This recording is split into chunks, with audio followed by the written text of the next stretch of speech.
Hi guys, I am Oluwaloni Peter, and do not engage in another business, especially online, until you've gotten every bit of the information I'm about to share with you. I'll be sharing on what's scam and what's not, what's scam and what's not, how to identify fraudulent businesses before you commit, how to identify fraudulent businesses before you lose money. Now, what is scam and what does it mean when we say scam? What does fraudulent business mean? What is a fraudulent business? Now, the words scam and fraud are more or less synonyms, which means, in other words, that you can use them interchangeably. But the word scam generally means anything that is fraudulent, a fraudulent deal, anything that is promoted using fraud. So, what does fraud mean? What is the meaning of fraud? The meaning of fraud is a crime of stealing or illegally obtaining money by use of deception. By use of deception tactics. That is what fraud means. You are, stealing money. You are obtaining money from other people or from organizations using deception. So if there's any act of deception that is carried out for the purpose of unfair or undeserved and unlawful gain, that is fraud. It can also be termed fraud when you use false identity to make gain, to achieve a deceptive end. That is also fraud. That is what fraud means. And you will agree with me that in the world that we are in this age, in the times that we are in, there are so many people out there who are looking to defraud other people.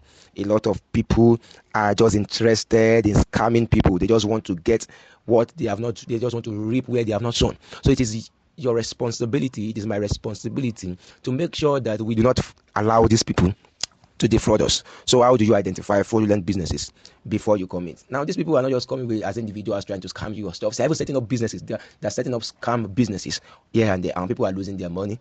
I know that a few businesses that have done that in the past will be running through your mind, even as I say this. So I'll be sharing with you on how to identify fraudulent businesses before you commit. Now, in life and in business, there are two kinds of people. Now we have legitimate people, and then we have fraudulent people. We have legitimate people. By legitimate, I mean authentic, real, honest, and genuine people. People who are who they say they are, who are not looking to scam or defraud you, who are not looking to have an undue advantage, who are not looking to take an advantage of you in any sense at all. These are legitimate people. And in life, as well as in business, we also have fraudulent people. People who are constantly on the lookout to make illegal, unlawful, and illicit gain over you. They are always looking to take illegal advantage of you at any given opportunity. Those are fraudulent people. That's their way of life. That's how they do things. No matter what they do, they are looking to gain an undue advantage over you. As we have people, so we have businesses. There are two kinds of businesses with regards to the business model. And the first one is that we have legitimate business models. We have business models which are, legitimate. By legitimate, that means they are lawful.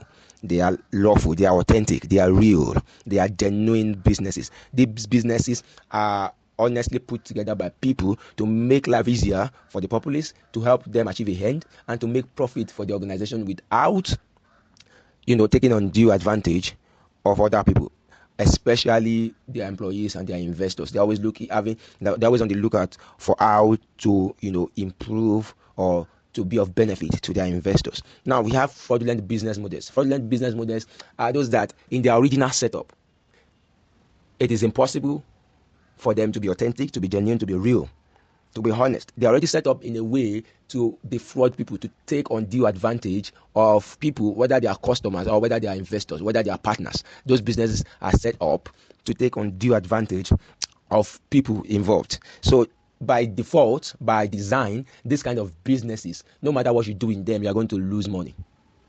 People are going to lose money. It doesn't have, some people will make money, but a lot more people will lose money. A lot more people will lose money. Now, if you look at what I have said, I've talked about the two kinds of people we have, legitimate and fraudulent, and I've talked about the two kinds of businesses that we have, legitimate and fraudulent business models. Now, if you now bring those two categories together, you can see that we have two types of frauds. We have two kinds of frauds. Number one, we have fraudulent people. And secondly, we have fraudulent business models. So whenever people get scammed in any venture, it is either the business model itself is fraudulent. It is either the business model itself is fraudulent, or the people involved, the proponent of the businesses are fraudulent, or both.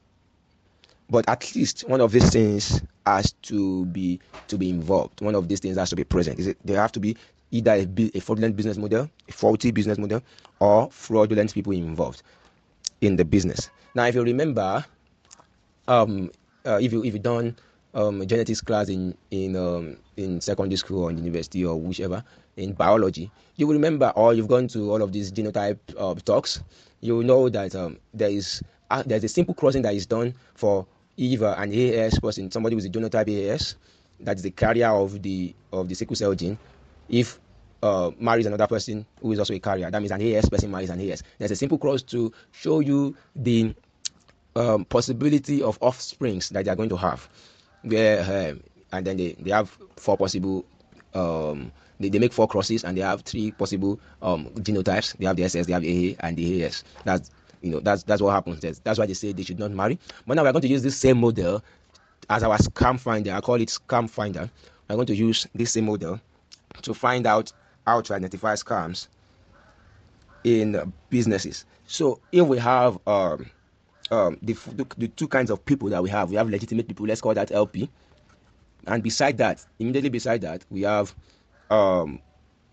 fraudulent people, let's call that FP. So we have the 2 kinds of people you meet in life and in business: legitimate ones and then fraudulent ones.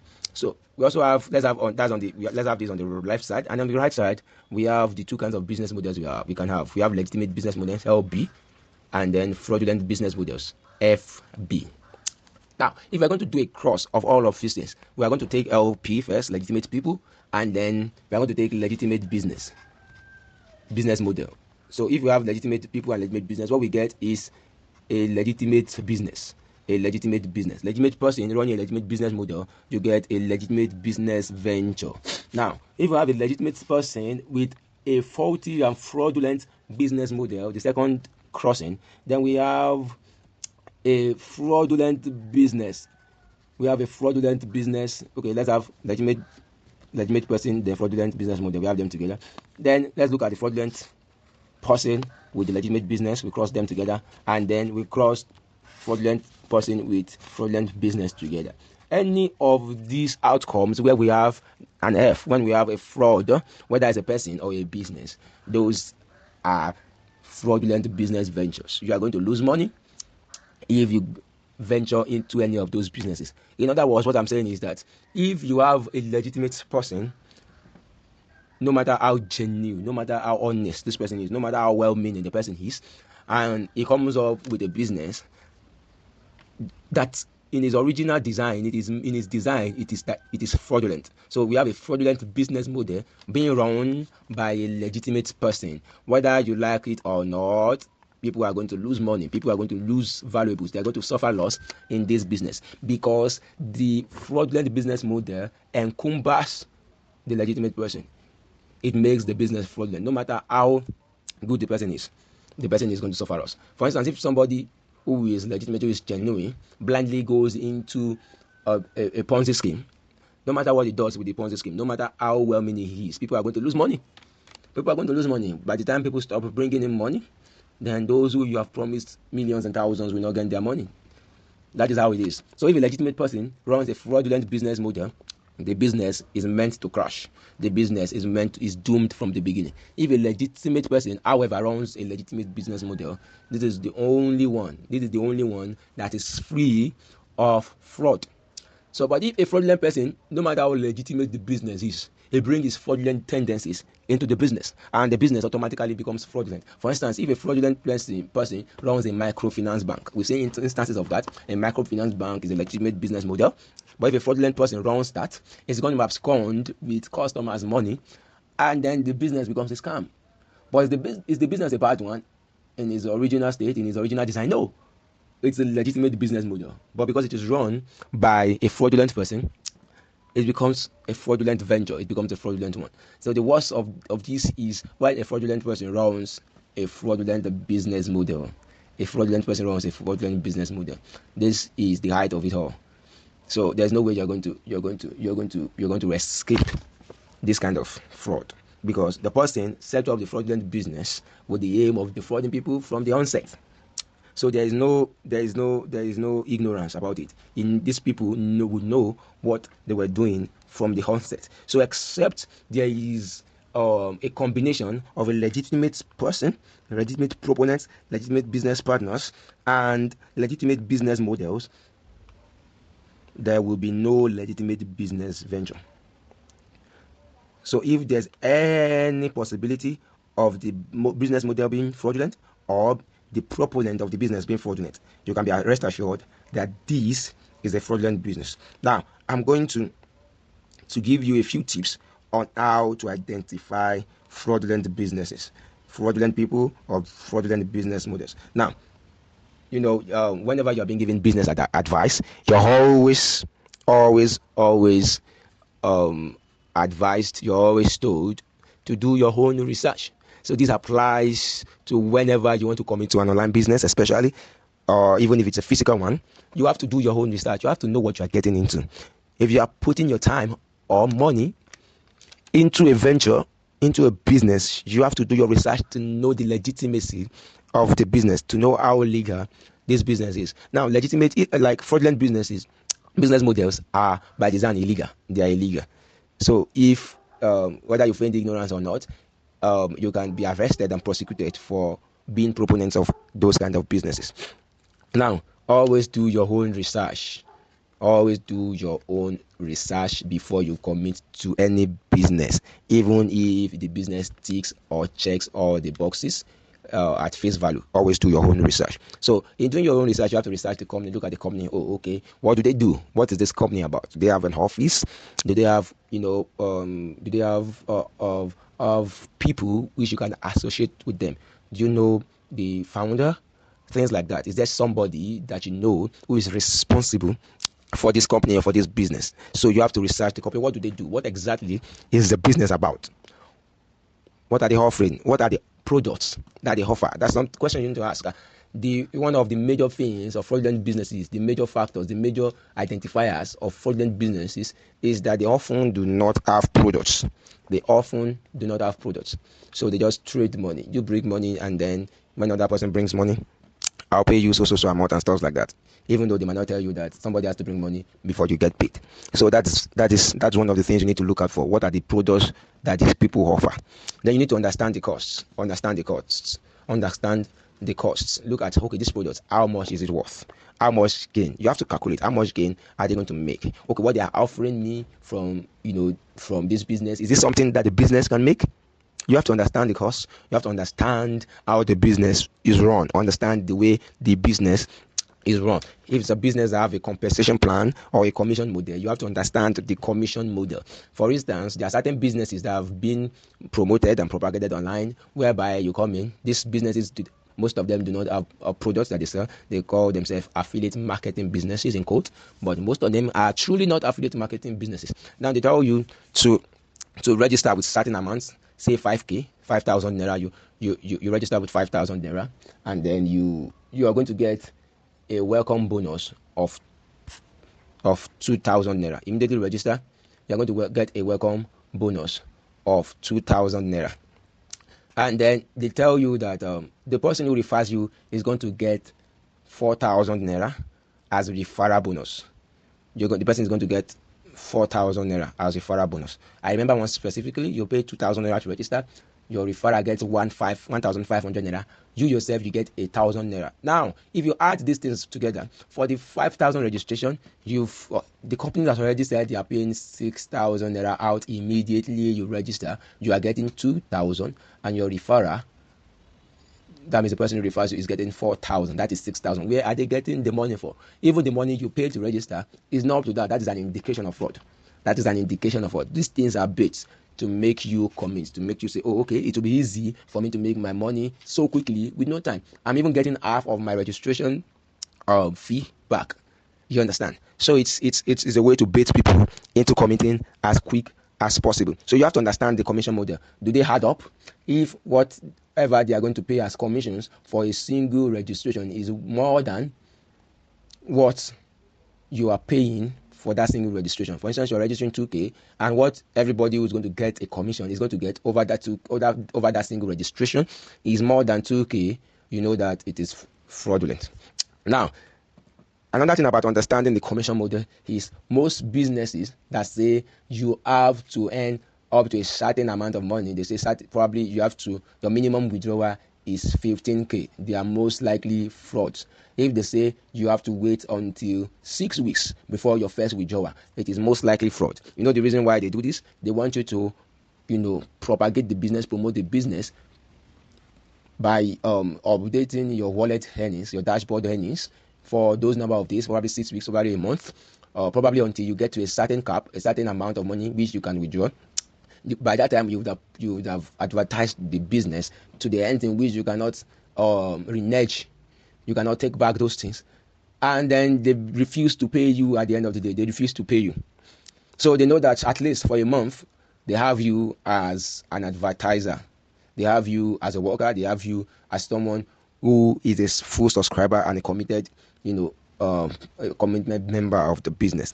So if there are other clauses like that, it's an indication that it might be fraud. And lastly, is your intuition. Use your intuition. At certain times you want to do things, something is telling you at the back of your mind that this thing is most likely fraud. That this is most likely fraud, but many times you still go ahead to commit. You still go ahead compulsively. If you are having compulsive, urge to want to do it, it is most likely fraud. It is most likely fraud. Okay. A bonus tip. Now, if the promises are too bogus in the sense that they are unclear. That's what the word bogus means. They are unclear. You don't understand. There are no clear terms about how you're going to make. You're going to make millions. They say you're going to make millions, without breaking it down how you're going to make millions. Those are bogus claims. Then it's an identification for fraud. And then secondly, if they are extravagant, like they say in a month you're going to make so number of millions of naira or something like that, or they said they're showing you samples of people who have made so millions in a week. It's an indication that it might be a fraudulent business. And lastly, if the only things they are showing you, I know this is mostly a marketing strategy, is what you are going to gain without telling you what you are going to do. Many times all of these clauses, you have to make so amount of money before you withdraw. You have to wait at the end of the month. You have to have been with the company for 6 weeks.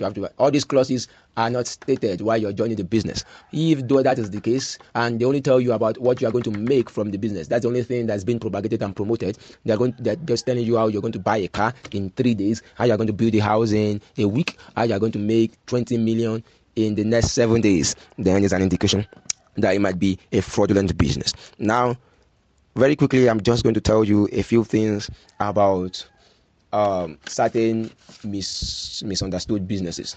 A few misunderstood businesses. People do not understand when we call certain things, certain schemes, certain business models, and we just mention them, and then they do not really understand what they mean. I'm not going to use any big grammar or big words. I'm just going to explain it in the most simple terms possible. Now, I'm going to be explaining what a Ponzi scheme is, what a pyramid scheme is, what affiliate marketing is, and what an MLM business or network marketing, if you like, a network marketing business is. Number one, Ponzi schemes. Ponzi schemes. What are Ponzi schemes? A Ponzi scheme is basically any business, usually without a product, that deals with the exchange of money, in which the proponent of the business, in which the person who starts the business uses money as investments from later investors to pay dividends to earlier investors. Now, this might be confusing because it might be similar to some of the other business models that I'll be talking about right now. It might be similar to a pyramid scheme, but they are different. Now, a Ponzi scheme does not tell you to bring 2 people or 3 people. A Ponzi scheme does not tell you to do anything. A Ponzi scheme tells you to invest 10,000 naira and that you're going to get 15,000 naira or 20,000 naira after 5 days or after 10 days or after 2 hours. There are so many of them on WhatsApp now and other social media where they tell you pay certain amount of money and you get double in 45 minutes or in 2 hours. Those are Ponzi schemes. They do not try to cajole you to bring other people, although some of them give you certain commissions or certain incentives for inviting other people, but that's not their main line of business. Their main line of business is the fact that you get double. So by the time you mention it towards one person or two people, so many other people wants to do it. Now the way Ponzi schemes run is that they pay their first investors, most likely, and by virtue of how much those people have received, they tell other people, they broadcast. So if there's one person who has received double after the number of days or the number of hours, then other people rush in. Example of a Ponzi scheme, a popular one is MMM in Nigeria. MMM. They tell you to pay a certain amount of money, you get 75, 150% of that in 2 weeks without doing any work. You just get paid 150%. They don't ask you to bring any other person to register and stuff like that.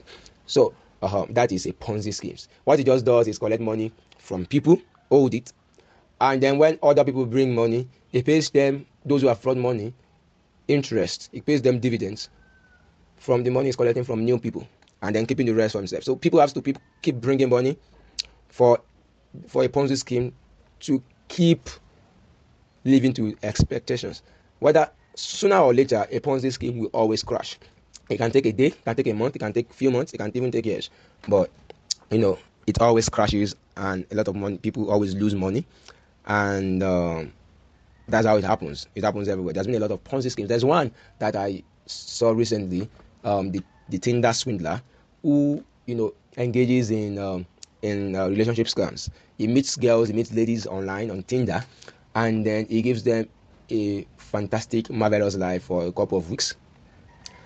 Fly in private jets, expensive restaurants, the biggest parties ever, and stuff like that. Gives them the life of their dreams for a few weeks, and then suddenly he says, "Oh, his credit cards have been blocked. He needs also some amount of money for some." So he eventually scams the girls.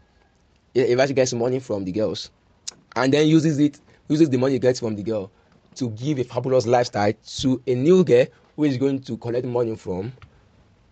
Many of these guys, he asks them to take loans just for a while until I sort it out, and then my bank unblocks mine. So, but all of these guys who have seen a fabulous life, who have flown in private jets with him, with the previous girl's money, they see it as a very simple thing to, borrow money from the bank. This person has spent probably millions on you, and he's saying, borrow $200,000 from your bank.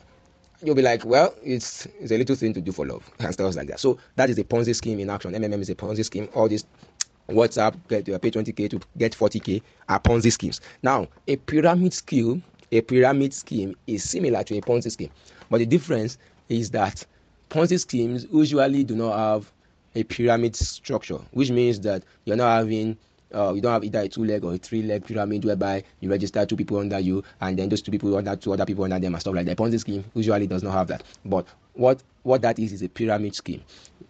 It's similar to a Ponzi scheme, but this one has a structure whereby these people are told to refer new people. They are told to refer new people. Usually also there is usually no product. It's just money exchanging hands. So you come, you bring probably 50,000 naira, and then you're asked to bring 2 people who are going to bring 50,000 naira, and then probably you're going to be paid 75,000 naira from those 2 people who bring 50,000 naira. Then the 2 people under those 2 people will bring so 50,000 naira again, and then they're going to pay those who brought them certain amount of, and it goes on like that. You just keep bringing people in and in and in and in like that. So at the end of the day, by the time it becomes difficult to get new people to just bring money, it crashes. That is a pyramid scheme. Now, a Ponzi scheme and a pyramid scheme, it's not legal. They are fraudulent business models. Ponzi schemes and pyramid schemes are fraudulent business models. Now, let me go on and talk about what an affiliate marketing business is. An affiliate marketing business is just a business whereby a product or a service that is being offered by the business is up for people to refer and get commission on. For instance, this business sells shoes. This person sells shoes, and then he has a model whereby when you refer somebody and the person gets the shoe, you get a commission. You get a 10% commission from whatsoever amount he sells the shoe. That is an affiliate marketing business. An affiliate marketing business is all over the place. Most of the big businesses you have around actually have affiliate models. They pay. You can register as an affiliate, for instance, on Amazon.com, and then you refer people to buy to buy a product there, and then you get a commission, and so on and so forth. I know probably some of you have heard about ExpertNet. that's owned by Tony Omotosho. That is a very good example of an affiliate marketing business. You promote certain electronic information products, and then you get a percentage on a percentage commission on whatsoever amount that the customer pays. That's an affiliate marketing business. It's an absolutely legitimate business model. An MLM, or a network marketing business, runs almost like a pyramid scheme, in the sense that you are told to bring people, register new partners, you recruit new members. So that's what they have in common. But network marketing and or multi-level marketing businesses usually have a product. They usually have a product. If X partner had no product, it would be probably a Ponzi scheme. So, but because it had the product for which the affiliates market and get commission upon, that's what makes it legitimate and legal. Now, an MLM or in network marketing business is the same. They have products and they have or services that they render. So they just put up a commission structure whereby you do not only get a commission for those that you refer directly, but you get a commission on those that were referred by those that you refer, and so on and so forth. So there can be so many levels to it. There can be so many levels, up to probably 5, 3, 5, 10, 12 generations of referrals. You keep getting certain percentage, no matter how small, from the businesses or the work of those that are under you. That is a multi-level marketing business. Now, I want to shock you. All of this business. Now, I'm saying a Ponzi scheme is a fraudulent business model. A pyramid scheme is a fraudulent business model. An affiliate marketing business is a legitimate business model. An MLM is a legitimate business model. But you can be scammed in all of these businesses. If you get involved in all of these businesses, you can still be scammed. Why? Now, the first two, the Ponzi scheme and pyramid scheme, you can get scammed because the businesses are fraudulent in their design. But in affiliate marketing and an MLM, you can be scammed if the proponents of the business, if the people you are involved with the business with, are fraudulent. So, for instance, if Tony Omotosho were to be somebody who was fraudulent, after you would have marketed and done all of this, and people have paid, they will tell you that you have to accumulate your money to a certain time until you can withdraw. It might not even be stated, but you want to withdraw, you say you have not reached quota, or it gives you, or we are experiencing certain delay, you will not be able to withdraw until April 30th, and stuff like that. And then you accumulate so much money that you are hoping to withdraw. The business is making sales and is getting all the money, is putting it in a safe place. And then by the day everything will escalate and people are getting anxious for their money, it just disappears. It takes all the money and disappears. But of course, you might not even know who he is. Those who are running fraudulent businesses, especially online, will not reveal their identities. So that is how you can still be scammed. You need to still do your research, even if the business model is legitimate. If there are restrictions, if there are limits, if there are certain things that you have, there are certain things that you have to reach, there are certain goals that you have to reach before you have access to certain funds and stuff like that, then you should be wary of all those businesses. Okay, that will be all for today. Until next time, see you again. My name is Oluwaloni Peter. Thank you for listening.